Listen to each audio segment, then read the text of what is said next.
Bonjour à tous. Donc vous avez compris, je m'appelle André Eicher, je suis un des membres de l'équipe pastorale de notre famille ici à la Servette. Si vous m'avez vu sur le téléphone, c'est qu'on était en train de regarder pour le son, que je suis en train de mettre les nouveaux liens sur les réseaux sociaux. On m'a juste dit que le son était un peu bas encore. Alors je ne sais pas si on arrive à régler ça. Mais merci en tout cas à l'équipe là-bas derrière pour la sono qui doit faire les directs dimanche après dimanche. Et des fois, il peut y avoir des petits soucis.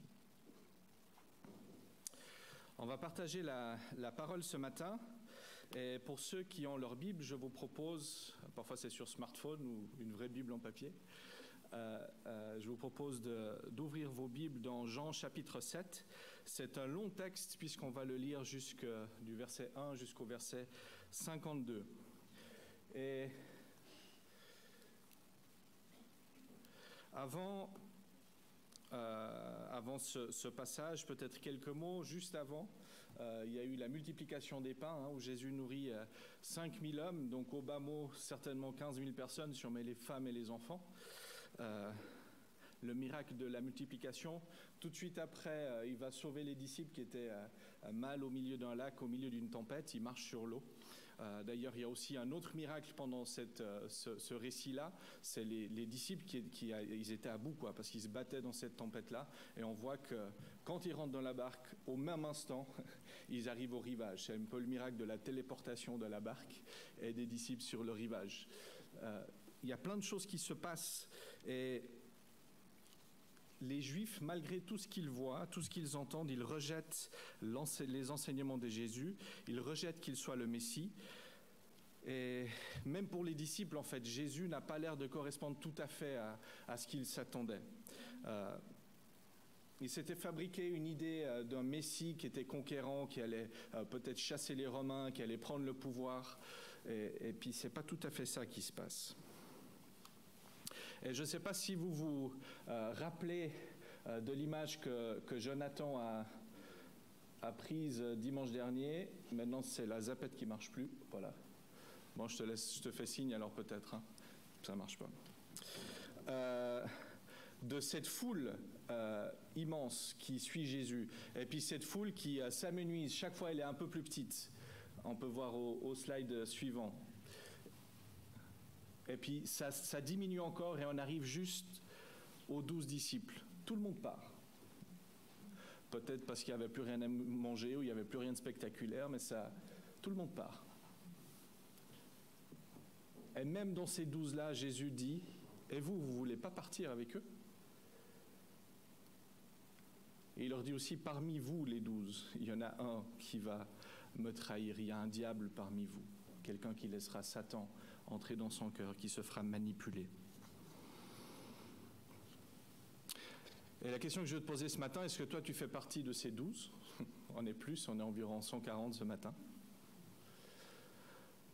Ou est-ce que tu es parti avec la foule, malgré le fait que tu sois assis là ? Est-ce qu'on a vraiment la volonté d'apprendre plus de Jésus ? De le servir, de lui rendre gloire, de lui être fidèle, et pas simplement venir à l'église pour se donner une bonne conscience, mais lui être fidèle dans tous les aspects de notre vie et vraiment le laisser rentrer dans notre cœur. Et pour cela, je vous propose, ça a l'air de marcher, j'ai pressé plus fort. Je vous propose qu'on aille directement dans notre texte de Jean chapitre 7. Vous voyez que le texte est aussi affiché à l'écran. Après cela, Jésus continua de parcourir la Galilée. Il ne voulait pas séjourner en Judée car les Juifs cherchaient à le faire mourir. Or, la fête juive des Tentes était proche. Ses frères lui dirent, « Pars d'ici, va en Judée, afin que tes disciples voient ce que tu fais. Personne n'agit en secret s'il cherche à être connu. Puisque tu fais ce genre de choses, montre-le au monde. Montre-toi au monde. » En effet, ses frères non plus ne croyaient pas en lui. Et Jésus leur dit, « Le moment n'est pas encore venu pour moi, tandis que pour vous, c'est toujours le bon moment. Le monde ne peut pas vous détester. Peut pas vous détester, tandis que moi, il me déteste, parce que je témoigne à son sujet que sa manière d'agir est mauvaise. Montez donc à cette fête. Quant à moi, je n'y monte pas encore, parce que le moment n'est pas encore arrivé pour moi. » Après leur avoir dit cela, il resta en Galilée. Lorsque ses frères furent montés à la fête, il monta lui-même, non pas en se montrant, mais comme en secret.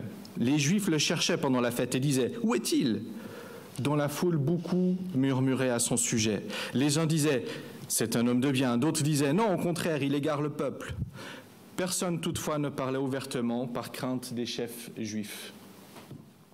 C'était déjà le milieu de la fête lorsque Jésus monta au temple et se mit à enseigner. Les Juifs s'étonnaient et disaient « Comment connaît-il les Écritures, lui qui n'a pas étudié ?» Jésus leur répondit « Mon enseignement ne vient pas de moi, mais il vient de celui qui m'a envoyé. Si quelqu'un veut faire la volonté de Dieu, il saura si mon enseignement vient de Dieu ou si je parle de ma propre initiative. » Celui qui parle de sa propre initiative cherche sa propre gloire, mais celui qui cherche la gloire de celui qui l'a envoyé, celui-là est vrai, et il n'y a pas d'injustice en lui. Moïse ne vous a-t-il pas donné la loi? Or, aucun d'entre vous la met en pratique. Pourquoi cherchez-vous à me faire mourir? La foule répondit, tu as un démon qui cherche à te faire mourir. Jésus leur répondit, pour une seule œuvre que j'ai faite, vous êtes étonnés? Moïse vous a donné la circoncision, qui du reste ne vient pas de lui, mais vient des patriarches, et vous circoncisez un homme le jour du sabbat? Si pour respecter la loi de Moïse, un homme reçoit la circoncision le jour du sabbat, pourquoi vous irritez-vous contre moi, parce que je guéris un homme tout entier le jour du sabbat? Ne jugez pas d'après l'apparence, mais portez un jugement juste. Quelques habitants de Jérusalem disaient, « N'est-ce pas celui qu'il cherche à faire mourir? Le voici qui parle librement, et ils ne lui disent rien. » Est-ce que les chefs auraient vraiment reconnu qu'il est le Messie? Cependant, celui-ci, nous savons d'où il est, tandis que le Messie, quand il viendra, personne ne saura d'où il est. Jésus enseignait dans le temple et s'écria alors, « Vous me connaissez, et vous savez d'où je suis. Pourtant, je ne suis pas venu de moi-même. Au contraire, celui qui m'a envoyé est vrai, et vous ne le connaissez pas. Pour ma part, je le connais, car je viens d'auprès de lui, et c'est lui qui m'a envoyé. » Il cherchait donc à l'arrêter. Mais personne ne mit la main sur lui, parce que son heure n'était pas encore venue. Beaucoup parmi la foule crurent en lui, et il disait, « Le Messie, quand il viendra, fera-t-il des signes miraculeux, plus de signes miraculeux qu'en a fait celui-ci » Les pharisiens entendirent la foule murmurer ses propos à son sujet. Alors les chefs des prêtres et les pharisiens envoyèrent des gardes pour l'arrêter. Jésus dit, « Je suis encore avec vous pour un peu de temps. Puis je m'en vais vers celui qui m'a envoyé. Vous me chercherez et vous ne me trouverez pas. Et là où je serai, vous ne pouvez pas venir. » Les chefs dirent alors entre eux, les Juifs dirent alors entre eux, « Où ira-t-il pour que nous ne le trouvions pas? Ira-t-il chez ceux qui sont dispersés dans le reste du monde et enseignera-t-il les non-juifs? »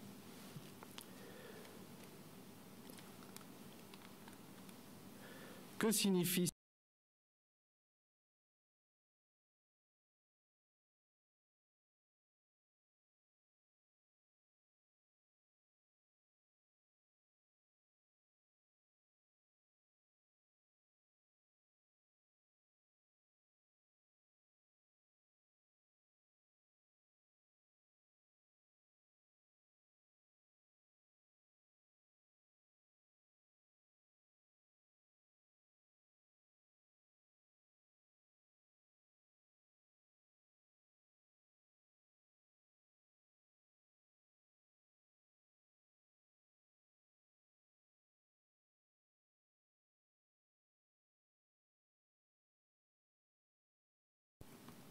D'autres disaient, c'est le Messie, mais d'autres disaient, est-ce bien de la Galilée que doit venir le Messie? L'Écriture ne dit-elle pas que c'est de la descendance de David et du village de Bethléem, où était David que le Messie devait venir? Il y eut donc à cause de lui division parmi la foule. Quelques-uns d'entre eux voulaient l'arrêter, mais de nouveau, personne ne mit la main sur lui. Ainsi les gardes retournèrent vers les chefs des prêtres et les pharisiens qui leur dirent, mais pourquoi vous ne l'avez pas amené?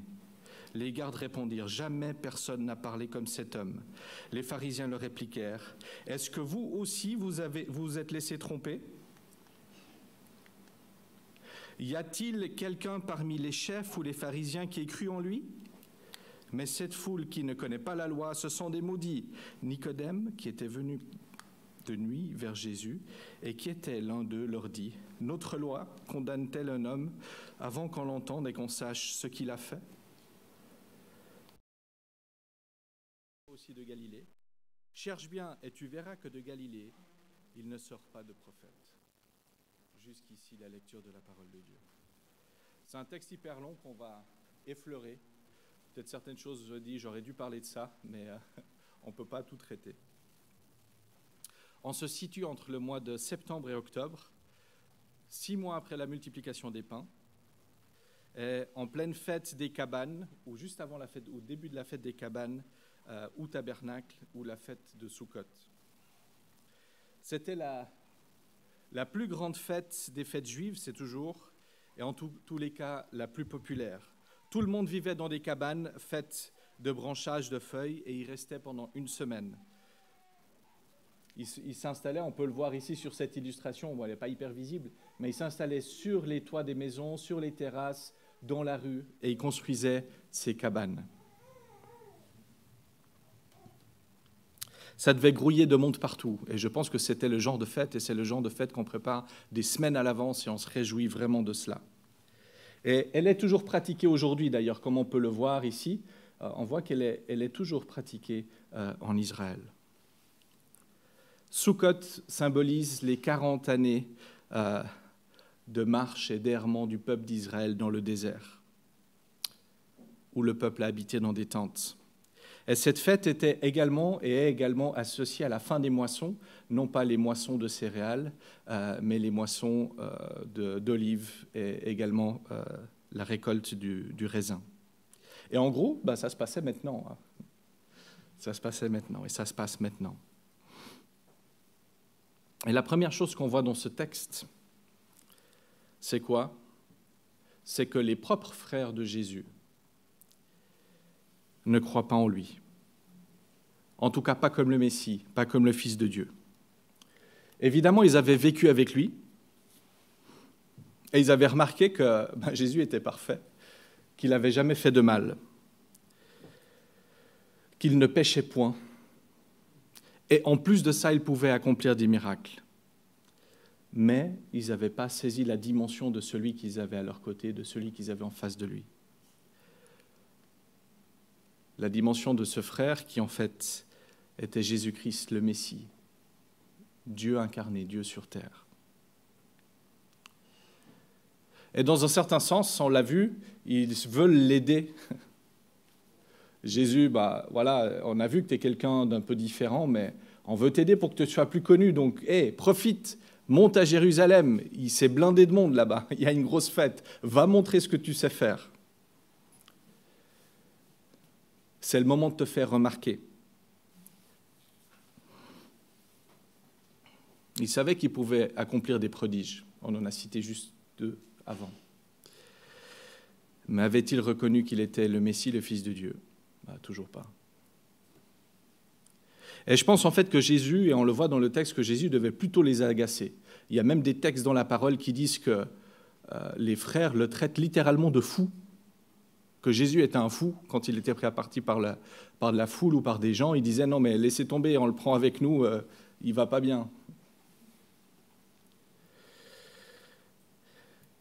Et c'est après la mort de Jésus qu'ils vont réellement réaliser que leur frère était en fait le Messie. Et ils vont croire de tout cœur. Et leur frère va devenir en fait leur maître, leur Seigneur, le Sauveur, à tel point qu'ils vont diriger l'Église à Jérusalem plus tard. Je ne sais pas de quelle manière tu crois en Jésus. Je ne sais pas ce que Jésus représente pour toi. Parce que tout le monde peut croire en Jésus. Toutes les autorités peuvent croire en Jésus, qu'elles soient sur cette terre ou qu'elles soient spirituelles. Et la Bible nous parle à ce sujet. Et elle nous dit, dans Jacques 2, 19, « Tu crois qu'il y a un seul Dieu? Ben, tu fais bien. Les démons le croient aussi, et ils tremblent.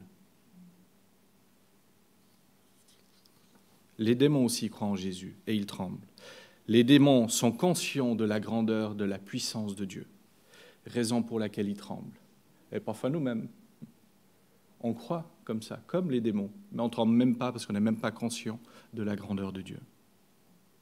Il y a une grosse différence entre croire et laisser Dieu régner sur ta vie. Il y a une grande différence d'être croyant ou d'être disciple de Jésus. Une énorme différence. Croyant, tout le monde peut l'être. Disciple de Jésus, non, c'est un choix personnel. Le ciel n'est pas rempli de croyants, le ciel est rempli de disciples qui ont donné leur vie à Jésus et qui ont décidé de le suivre. Et les frères de Jésus, ils n'étaient ni croyants ni disciples, visiblement. Je ne veux pas trop les accuser parce qu'il faut aussi se mettre à leur place. Nous, on a tout qui est ici, tout le récit complet. On sait tout ce qui va se passer après. Eux ne le savaient pas. Ils n'avaient pas encore pris conscience de cela. On sait qu'il y aura le dernier repas, on sait qu'il y aura la trahison, on sait qu'il y aura les coups, on sait qu'il y aura les fausses accusations, on sait qu'il y aura la crucifixion, on sait que même sur le bois, Jésus ne meurt pas, mais il donne sa vie. Et surtout, on sait qu'après, il y a la résurrection. Et ça change tout.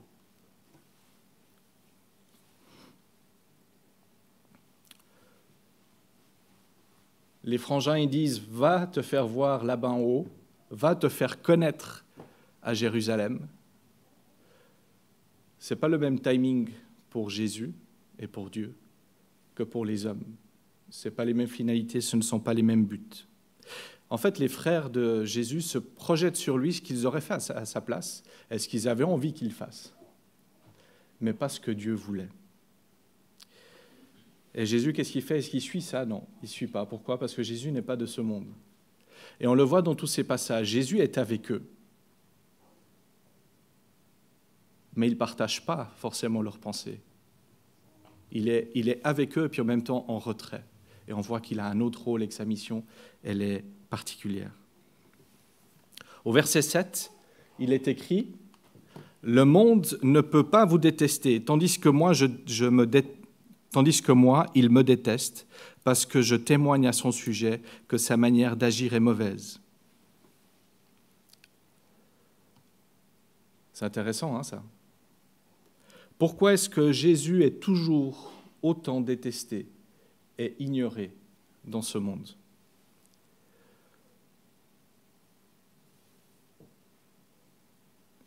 Tout simplement parce que ce monde est dirigé par qui? Ce monde est dirigé par Satan. Depuis la chute, ce monde est dirigé par le prince de ce monde qu'on appelle Satan. Et si tu as des doutes, je te propose juste de regarder autour de toi.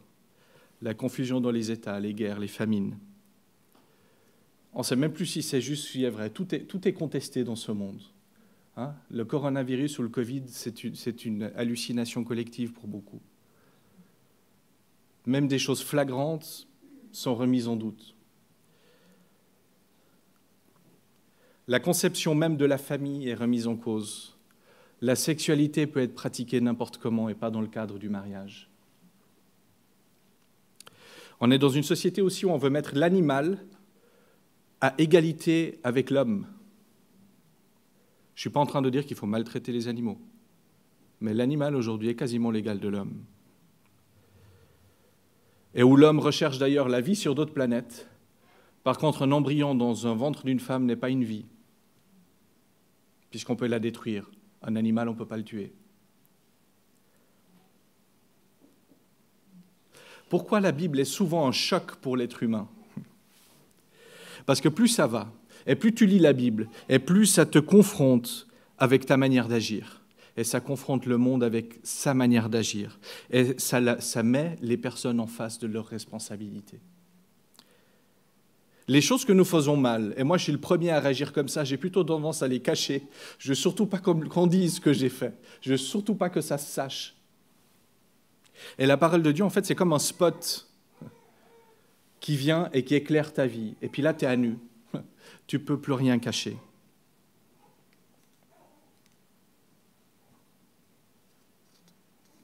On revient à notre texte.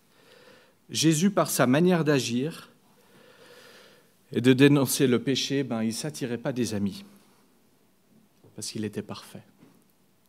Voilà pourquoi le monde le déteste. Il ne s'attirait pas des amis. Et c'est malheureux. Parce que est-ce que Jésus dénonçait les gens? Est-ce que Jésus parlait mal des gens? Non. Il dénonçait le péché. Il condamnait le péché. Donc voilà, Jésus les rejoint discrètement au milieu de la fête. Donc c'est une fête qui dure 7 jours. Peut-être c'était le 3e ou 4e jour que Jésus se retrouve à Jérusalem. Il y va discrètement. Il n'a pas non plus certainement été au début de cette fête pour ne pas devenir le point central de cette fête, puisque Jésus commence à être très connu. D'ailleurs, tout le monde cherchait à le tuer, vous avez vu. Il vient discrètement. Et il enseigne. Il se retrouve sur les parvis du temple et il enseigne. Et là, quel étonnement. Cet homme qui n'a pas étudié, attention, dans une école rabbinique. Souvent, les Juifs à cette époque-là savaient lire, écrire. Ce n'étaient pas forcément des gens illettrés. Il avait eu des études, certainement. Mais il n'avait pas été dans une école rabbinique. Il n'avait pas été à l'Institut biblique de Genève. Comment ce type-là peut savoir autant de choses? Et comment ce type-là peut dire tout juste, en fait, sans faire aucune erreur? Et c'est dans le texte. Si quelqu'un veut faire la volonté de Dieu, il saura si mon enseignement vient de Dieu ou si je parle de ma propre initiative. Celui qui parle de sa propre initiative cherche sa propre gloire, mais celui qui cherche la gloire de celui qui l'a envoyé, celui-là est vrai, et il n'y a pas d'injustice en lui. Il coupe court à toute discussion. Ce que je vous enseigne ne vient pas de moi. Ce que je vous enseigne et ce que je vous dis, ce sont les paroles de Dieu. C'est ce que Dieu veut pour vous, en d'autres mots. Et quelque part, c'est aussi un avertissement pour nous qui prenons la parole dans cette Église. Ne prenons pas la parole pour nous-mêmes, pour nos propres pensées. Mais rappelons-nous que ce que nous devons transmettre, c'est uniquement ce qui est là, et pas au-delà, ni moins, ni plus.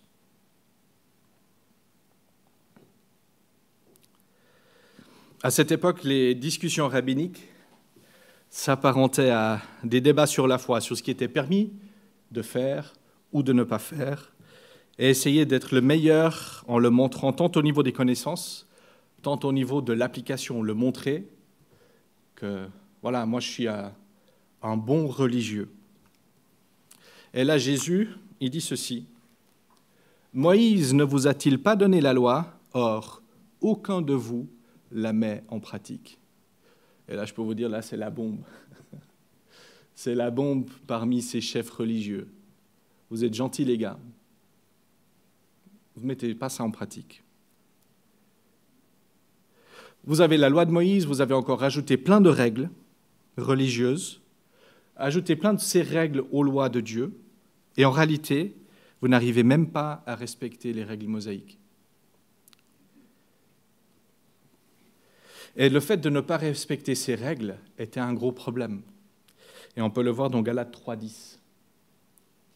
En effet, tous ceux qui dépendent des œuvres de la loi sont sous la malédiction, car il est écrit « Maudit soit tout homme qui ne reste pas fidèle à tout ce qui est écrit dans le livre de la loi pour le mettre en pratique. » Et c'est un gros problème parce que force est de constater que personne n'arrive à suivre ça parfaitement à la lettre. Et personne ne commet aucune erreur par rapport aux lois rabbiniques.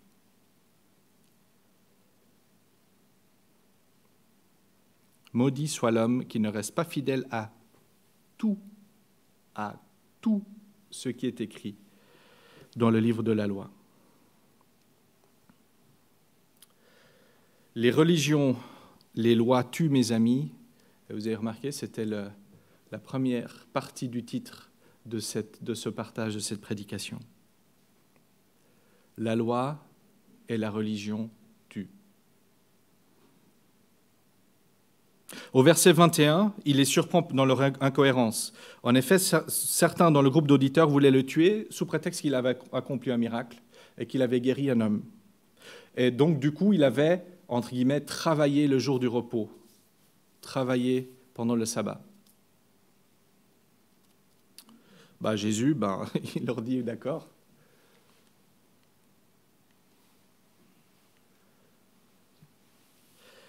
Au verset 23, « Si pour respecter la loi de Moïse, un homme reçoit la circoncision le jour du sabbat, pourquoi vous irritez-vous contre moi parce que j'ai guéri un homme tout entier le jour du sabbat?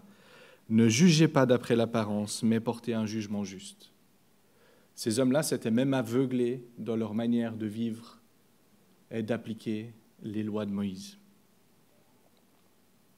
C'est un acte chirurgical, une circoncision. Donc c'est un travail. Donc vous ne respectez pas.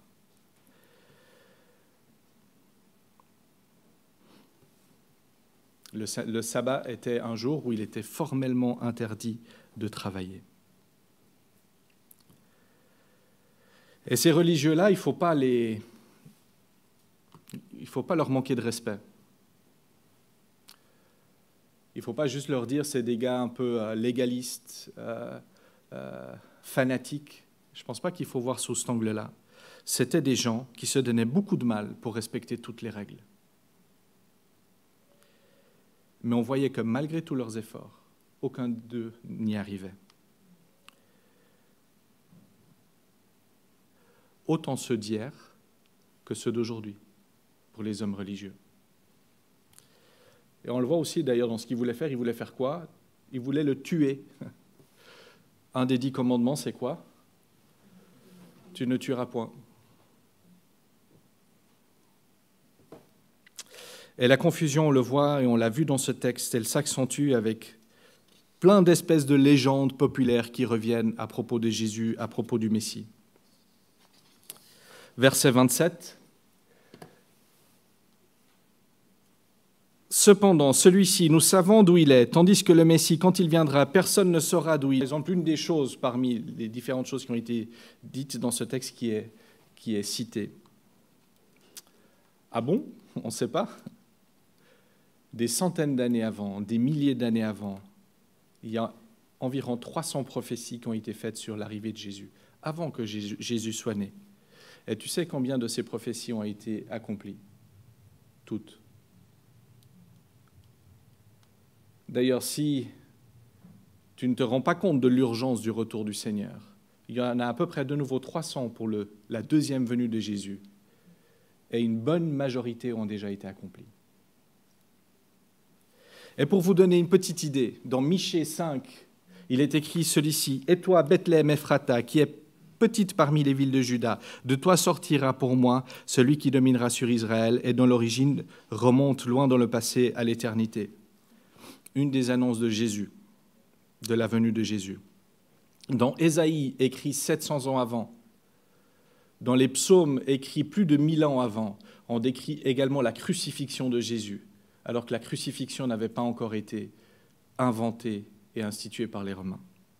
Ésaïe 53, 1 à 2, il est écrit « Voici que j'enverrai mon messager pour me préparer le chemin. Et soudain, il entrera dans son temple, le Seigneur que vous cherchez, le messager de l'alliance que vous désirez.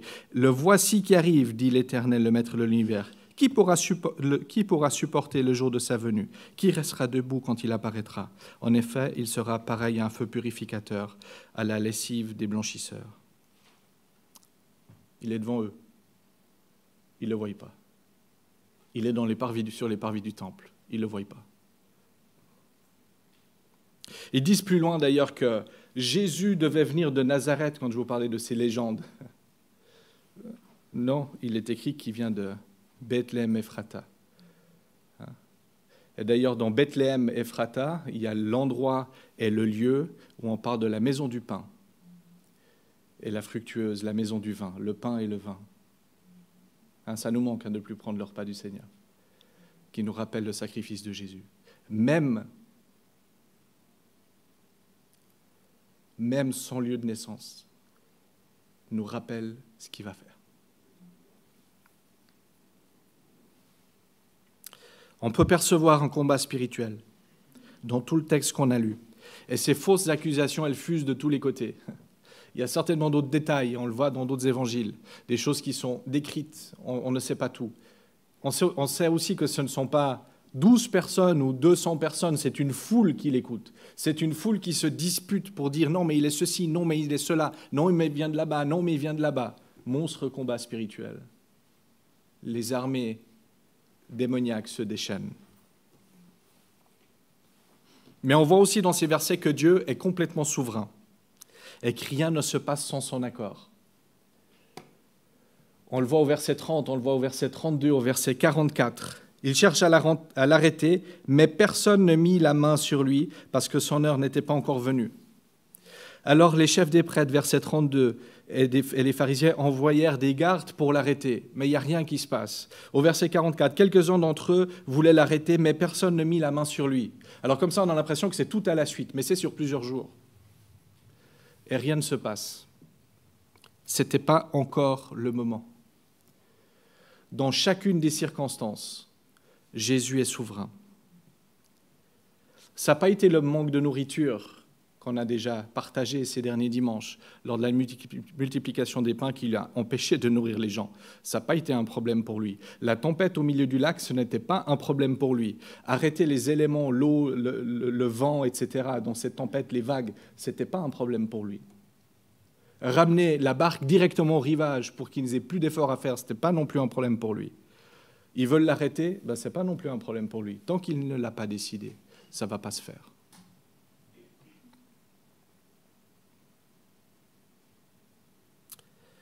Malgré le fait que, pendant l'occupation romaine, les Romains avaient laissé un certain pouvoir aussi aux Juifs, et notamment aux religieux, il y avait une espèce de force policière que les gardiens du temple avaient. C'était pour un peu contenir la foule, et quand il y avait ce genre de fête-là, ils avaient un peu leur propre police. Ils auraient très bien pu envoyer quelques gars aller arrêter Jésus. Mais il n'est toujours pas arrêté. Et Jésus dit ceci: « Je suis encore avec vous un peu de temps, puis je m'en vais vers celui qui m'a envoyé. Vous me chercherez et vous ne me trouverez pas. Et là où je serai, vous ne pourrez pas venir. » Dans quelques mois, il sera crucifié pendant la Pâque. La Pâque qui prendra une autre signification. Il ressuscitera d'entre les morts et montera vers le ciel. Et là, les Juifs se moquent, ils ne comprennent pas ce que ça veut dire. Mais il va se cacher où, en fait? Ils croient qu'il va se cacher où? On va le trouver. Et en réalité, Jésus leur fait plutôt un appel en leur disant « Ne tardez pas, profitez de ma présence. Bientôt, je ne serai plus là avec vous. » Et ceci fait écho à ce verset d'Ésaïe 55:6, de nouveau écrit 700 ans avant. « Cherchez l'Éternel pendant qu'il se laisse trouver. Faites appel à lui tant qu'il est prêt. »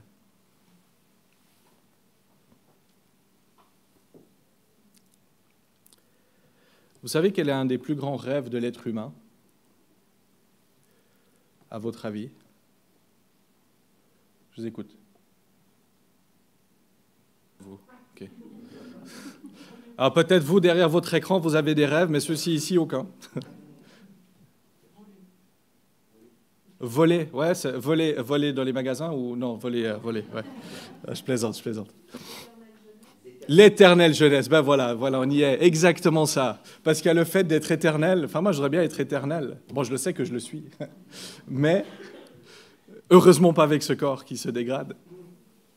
C'est d'être éternel. Et si possible, éternel de manière parfaite. N'est-ce pas, Flavius? Hein? Avec des groupes, des chœurs vocaux qui sont parfaits de manière éternelle.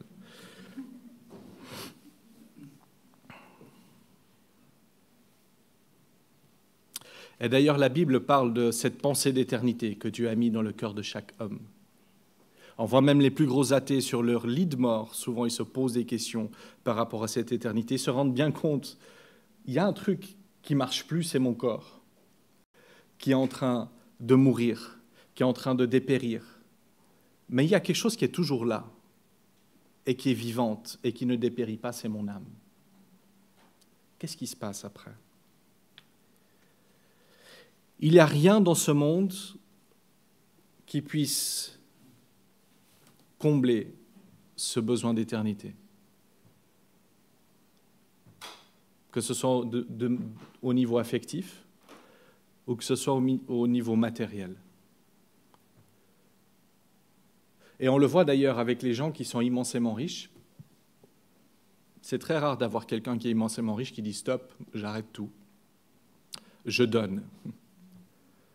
Et quand ils le font, c'est pour essayer de survivre, d'avoir une fondation à leur nom, de marquer l'histoire, qu'on se rappelle d'eux. Toujours cette idée d'éternité. Il n'y a rien qui puisse combler cette soif d'éternité. Et Dieu t'a créé, et Dieu nous a créés pour que nous puissions être sauvés par lui. Et il veut que nous ayons une vie en abondance, une vie qui a un sens, une vie pendant laquelle on peut se reposer sur lui. Nous avons vu que la religion ou la religiosité ou la loi ne peuvent pas sauver et n'amènent pas de solution pour la vie éternelle. La loi, tout au plus, qu'est-ce qu'elle fait? Elle met en lumière nos fautes et nos manquements. Mais elle ne fait pas plus que ça, la loi.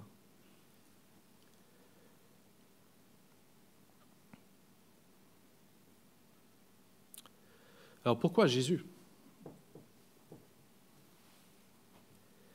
Et il le dit le dernier jour de la fête, le 7e jour de cette fête.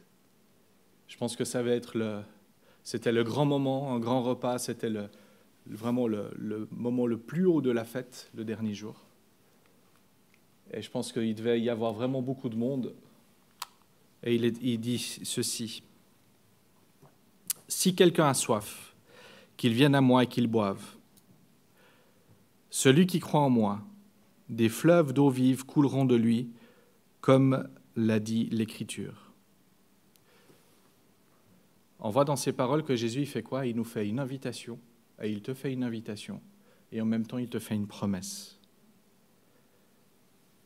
Dans cette invitation-là, on voit aussi que Jésus s'adresse à tous. Si quelqu'un a soif, il n'y a pas de distinction entre des gens qui sont instruits ou pas instruits, des gens qui sont riches, qui ne sont pas riches, des gens qui sont bons ou qui ne sont pas bons, des gens religieux ou pas religieux, des gens mauvais. Il ne dit pas non plus ceux qui ont 40 ans et plus, venez à moi, ni uniquement les enfants. Il n'y a pas de distinction. Si tu as soif, viens à moi. Et quand il dit « viens à moi », ça veut dire qu'il t'invite à avoir une relation personnelle avec lui. Ce n'est pas uniquement « viens à moi », il veut avoir une vraie relation avec toi. Et il n'y a qu'un seul chemin pour avoir accès à cette espérance, c'est Jésus-Christ.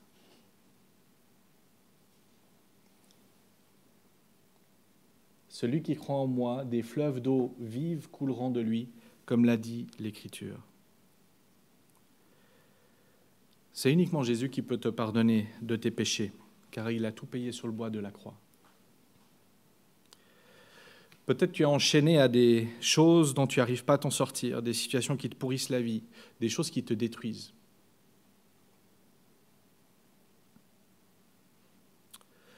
Des choses qui font que tu es complètement desséché. Plus de force, vide. Et il n'y a que Jésus qui peut te donner la vie et une vie en abondance. Pas te redonner la vie, parce que si tu n'as pas connu Jésus, tu n'as jamais eu cette vie avant.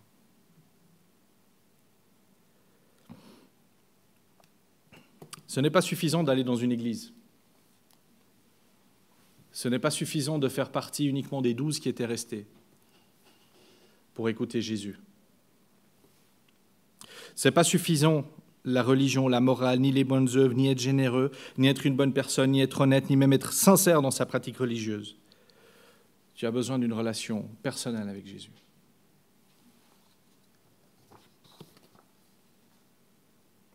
Seulement une personne malade,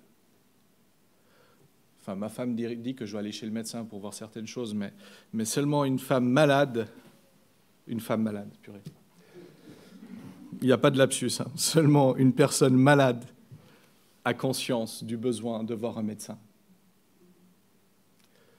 Seulement une personne malade a conscience du besoin de voir un médecin. Et Jésus, il n'est pas venu pour les bien portants, mais il est venu pour les malades. Et nous sommes tous malades, les amis, par le péché. Le péché qui nous coupe d'une relation avec Dieu. Et nous avons besoin de venir à Christ en reconnaissant notre état de pécheur et que nous sommes assoiffés par cette eau de vie. On a besoin de cette eau de vie. Et si tu reconnais ton état de pécheur et que tu viens vers Jésus, tu trouveras cette source de vie, tu trouveras le salut, tu trouveras la joie, la paix.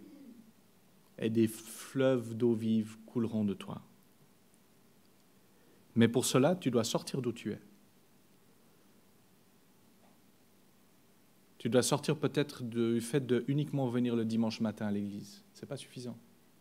Je ne connais pas ton cœur, donc je ne peux pas te juger. Mais tu dois sortir de tes habitudes, faire le pas et aller vers Jésus. Personnellement, vous savez que je suis fils d'un couple pastoral à la retraite, ancien missionnaire. Et ce n'est pas parce que mes parents sont disciples de Jésus et que j'ai eu ce privilège de vivre dans une famille chrétienne que j'étais automatiquement disciple de Jésus.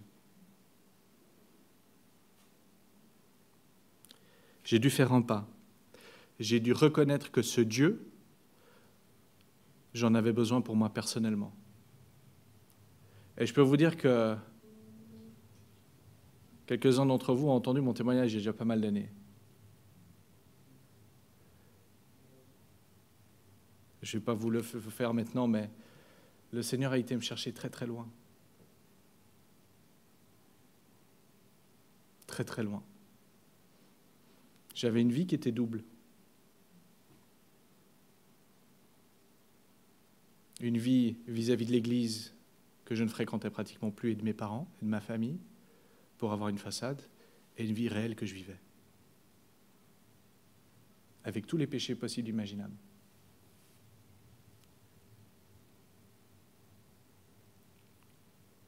Je n'avais pas cette relation personnelle avec le Maître. J'ai compris, et j'espère que tu comprendras aussi un jour, que tu devais plier les genoux devant Christ. Et tu dois faire un choix, et on ne va pas aller jusqu'à la fin du texte, parce que sinon vos rôtis qui sont au four préprogrammés deviendraient carbonisés. Mais il y a une question qui se pose dans toute la fin de ce texte. Est-ce que tu veux rester dans l'hypocrisie de la religiosité ou vas-tu réellement répondre à l'appel que Jésus te fait ce matin? Qui est réellement Jésus-Christ pour toi? C'est la question pour laquelle tu dois trouver une réponse. Tu as les clés, mais c'est toi qui dois donner la réponse dans ton cœur. Ce n'est pas un responsable d'église qui va donner cette réponse pour toi. Ce n'est pas celui qui est assis à côté de toi qui va donner cette réponse. On ne vit pas une fois par procuration, on vit une fois personnelle. Si quelqu'un a soif, qu'il vienne à moi et qu'il boive. Celui qui croit en moi, des fleuves d'eau vive couleront de lui. Si tu n'as pas l'impression d'avoir des fleuves d'eau vive qui coulent de toi, pose-toi la question si tu as vraiment rencontré Jésus. S'il est vraiment Seigneur et Maître de ta vie. Tu as deux choix. La religion qui conduit à la mort ou un accès à la source de vie par Jésus. Que le Seigneur vous bénisse.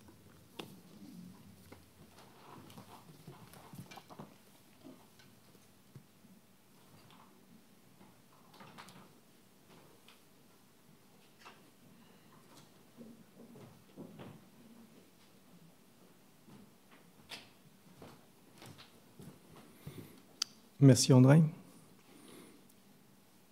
Et pendant que j'entendais les paroles que André partageait avec nous, je pensais à un témoignage. J'ai un collègue de travail, un modèle de témoignage pour moi.